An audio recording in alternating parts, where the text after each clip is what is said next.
Nicola Fellows and Karen Hadaway, 1986, Brighton.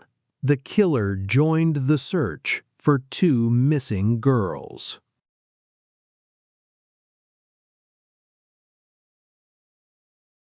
Every community has a place children are warned not to go after dark. A stretch of woodland, a quiet path, a corner of a park that feels harmless in the afternoon, but changes once the light begins to fade. Most of the time, those warnings become part of childhood. They are repeated, ignored, and eventually forgotten. But in Brighton, England, one warning would become tied to a case that haunted families, police, and an entire city for more than 3 decades. On Thursday, October 9, 1986, 9-year-old Nicola Fellows left home to play with her best friend, Karen Hadaway. There was no sign that the afternoon would become historic, no dramatic goodbye, no reason for her mother to think those would be the last words she would ever hear from her daughter. Nicola simply said she was going across the road and would not be long. Karen, also 9, had been told her dinner was already in the oven. She promised her mother she would come back soon. Then the two girls went out into the Moulsecoomb estate the way children often did in the 1980s. Moulsecoomb was not the Brighton tourists imagined. It was not the pier, the seafront, or the bright noise of holiday crowds. It was a working-class council estate in the north of the city, a place where families lived close together and where children played in streets watched by neighbors, parents, and older siblings. It had problems, but it also had a strong sense of community. When something happened there, people heard about it quickly, and when two girls failed to come home, that community would move almost as one. Nicola Fellows lived with her parents Barry and Susan Fellows. Karen Hadaway lived nearby with her parents Michelle and Lee Hadaway. The girls were best friends, though they attended different schools. Their friendship belonged to the small routines of childhood, meeting after school, playing outside, moving between familiar streets, and testing the limits of what their parents allowed. They were known locally. They were not runaways. They were not children with a reason to disappear. They were two little girls who expected to return home before the evening was over. That afternoon, after school ended, Nicola and Karen returned to their homes. Around 3:30, they were back from school, and soon after, they were outside again. At about 5 o'clock, Susan Fellows saw Nicola and Karen playing with a roller skate or roller boot. It was an ordinary image, two children in the estate, still close to home, still within the world their parents understood. But that sighting would later become one of the most painful details in the case, because it was the last time Susan would see Nicola alive. Earlier that same day, another moment occurred that would later carry a darker meaning. Russell Bishop, a young local man, came to Nicola's house. He was 20 years old, worked as a roofer, and lived in Hollingdean, not far from Moulsecoomb. He knew people around Nicola's household and had reportedly gone there looking for a lodger. Nicola told him to go away. According to evidence later heard in court, she also insulted his teenage girlfriend. At the time, it may have seemed like a brief, unpleasant exchange. Later, prosecutors would look at it very differently. Bishop was not a stranger from outside the community. That made him more dangerous in a way that was not obvious at the time. He was familiar enough to be recognized, familiar enough to move through the estate without immediately alarming people, and familiar enough that children might not see him as a threat. He had an adult partner, Jennifer Johnson, who was pregnant, and he was also involved with a 16-year-old girl. Both families were said to have disliked the idea of the girls having contact with him. As daylight faded, Nicola and Karen moved farther from home. A 14-year-old acquaintance saw them near a parade of shops in the Lewes Road area and told them they should go home because their parents would start worrying. Nicola was reported to have urged Karen to go over to the park. That park was Wild Park, a large green space near the estate. Nicola had been told not to go there. Her father had warned her about it, even using the idea of the bogeyman to keep her away. But childhood fear and childhood curiosity can exist at the same time. Around 6:30, the girls were seen near a police box on Lewes Road. Witnesses later placed Bishop near the same area at around the same time, wearing what appeared to be a light blue top. That detail would matter, though nobody watching the street that evening could have known why. At that point, Nicola and Karen were still alive. They were close enough to home that a parent might still imagine them walking through the door at any moment. Then the sightings stopped.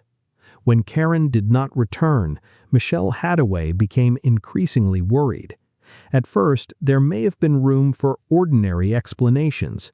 Maybe the girls had gone into someone's house. Maybe they had lost track of time. Maybe they were avoiding trouble because they knew they were late. But as the minutes stretched into the evening, that hope began to collapse. Michelle called the emergency services, and soon the search for Nicola and Karen began. The response grew quickly.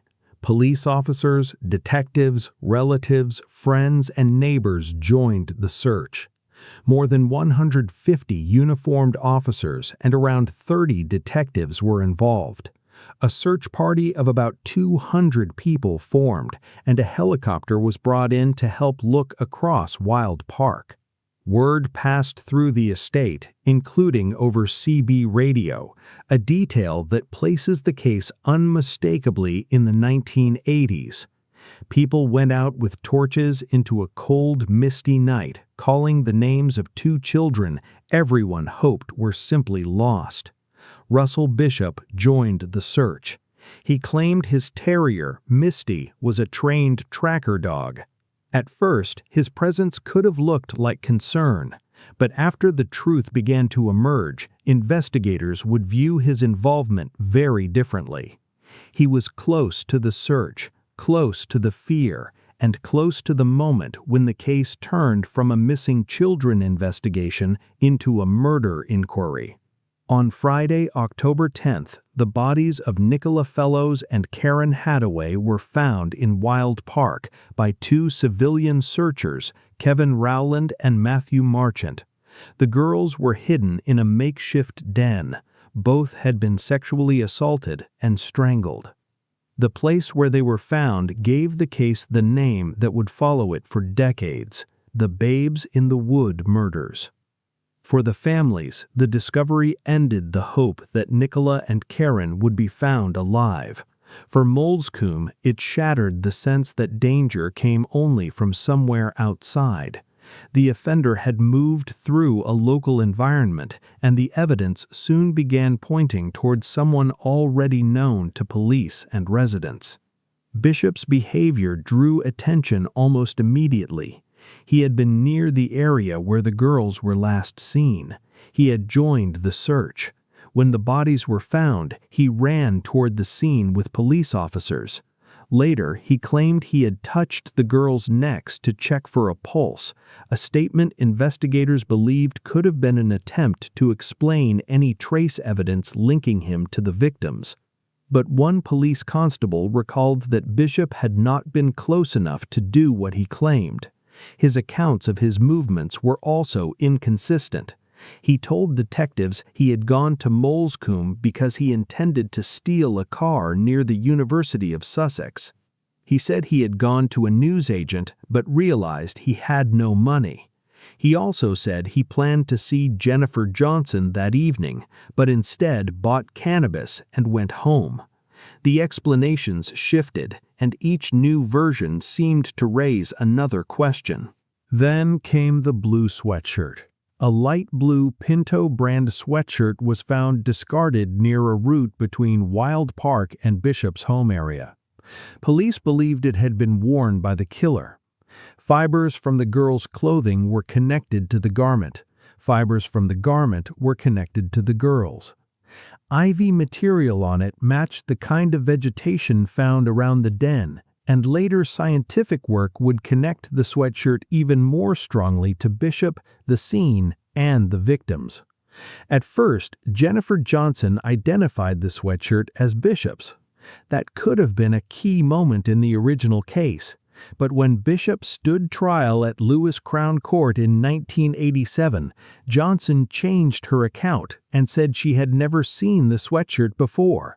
Without modern DNA science, the prosecution's case depended heavily on physical evidence, witness testimony, and timelines, and the original investigation had serious weaknesses. Forensic teams had failed to record the girl's body temperatures, making it difficult to establish an accurate time of death. That mattered because the prosecution's suggested timeline conflicted with sightings placing the girls alive around 6:30. Other forensic opportunities were missed. Blood evidence was not properly analyzed. Marks were not measured with the care that would be expected today. The sweatshirt, which should have been preserved as a central piece of evidence, was not preserved in a way that removed doubt.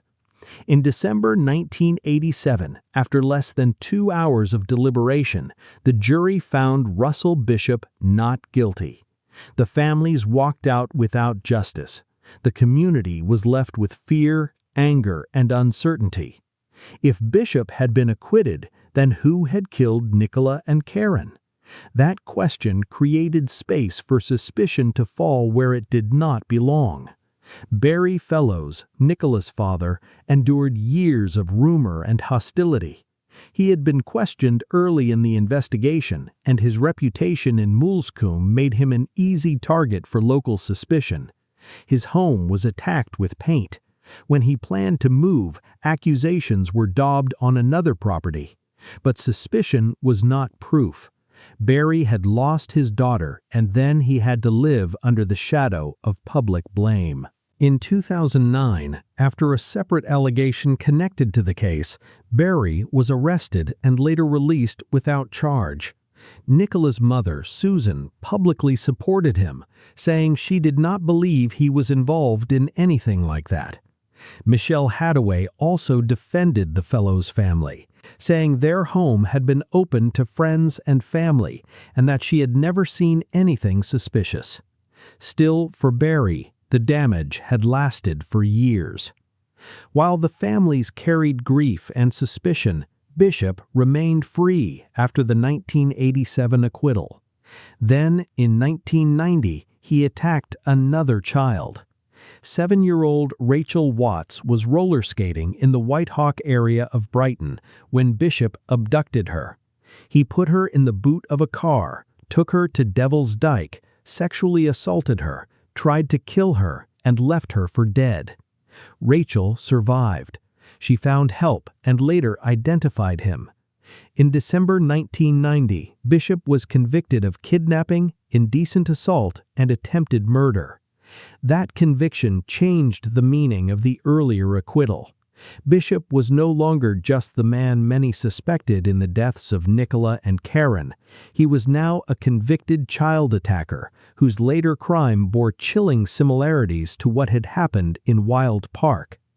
But at the time, the law protected him from being tried again for the same murders. The rule against double jeopardy meant that his acquittal remained a barrier even as forensic science advanced and the families continued to fight. Then the law changed. In 2005, reforms in England and Wales allowed a person acquitted of a serious crime to face a new trial if new and compelling evidence emerged. That change reopened the possibility that old exhibits from the Babes in the Wood case could speak again. Investigators returned to the physical evidence with techniques that had not existed in a meaningful way in 1987. The old samples became a time capsule. The blue Pinto sweatshirt was examined again. This time, DNA evidence linked Bishop to it with a 1 in a billion match. A taping from Karen Hadaway's left forearm also produced DNA connected to Bishop. Fibers, paint, vegetation, witness accounts, and Bishop's own shifting explanations formed a case that modern prosecutors believed could finally be put before a jury. In May 2016, Bishop was arrested again for the murders of Nicola Fellows and Karen Hadaway. In 2017, the Court of Appeal quashed the original acquittals. Then, in 2018, more than 3 decades after the girls were killed, Bishop stood trial again at the Old Bailey. This time, the prosecution presented a different timeline.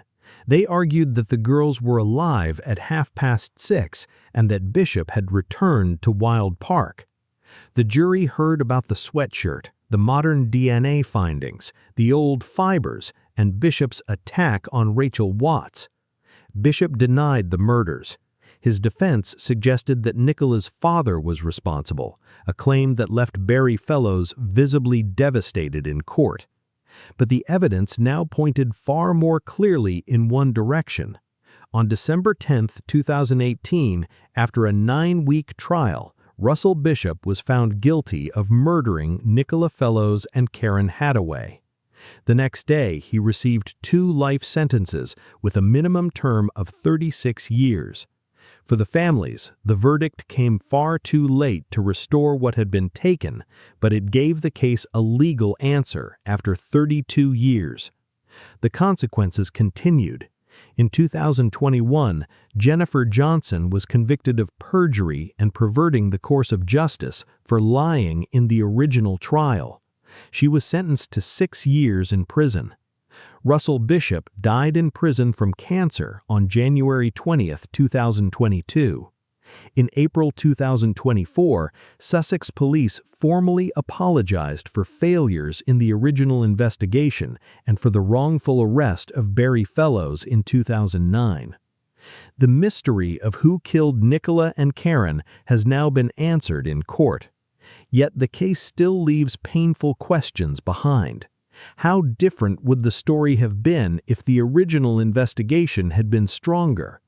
Could Rachel Watts have been spared if Bishop had not walked free in 1987? And how does a family measure justice when it arrives after decades of grief? Nicola Fellows was 9 years old. Karen Hadaway was 9 years old. They were not simply names attached to a famous case. They were daughters, friends, schoolgirls, and children who expected to come home. Their final afternoon began with school uniforms, dinner waiting in the oven, and a promise not to be long. It ended in a park their parents had warned them about, in a case that would expose failures, lies, and a truth delayed for more than 30 years. What happened in Wild Park did not begin with chaos. It began with 2 best friends stepping out into an ordinary Thursday afternoon. And that is why the case still haunts Brighton, because the most terrifying stories are often the ones that start with nothing unusual at all.